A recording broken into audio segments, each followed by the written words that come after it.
केंद्रीय मंत्री पीयूष गोयल ने कतरी व्यापारी संघ के सदस्यों से मुलाकात की। ट्रंप टैरिफ के जवाब में भारत का एक्शन, कतर से करेंगे फ्री ट्रेड एग्रीमेंट, केंद्रीय मंत्री पीयूष गोयल ने किया ऐलान।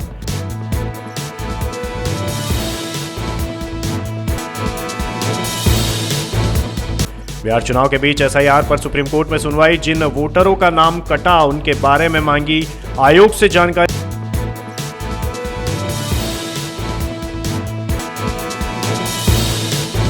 हरियाणा के एडीजीपी वाईएस पूरन ने की आत्महत्या। पूरन ने चंडीगढ़ के सेक्टर 11 में खुद को मारी गोली।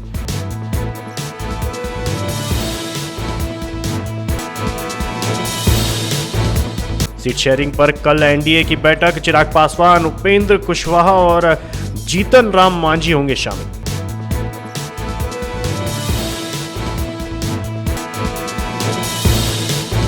जानलेवा कफ सिरप मामले में इंदौर के दवा बाजार में छापामारी। ड्रग कंट्रोलर, स्वास्थ्य विभाग और प्रशासन के संयुक्त दलों का छापा। कई दुकानों से कफ सिरप के लिए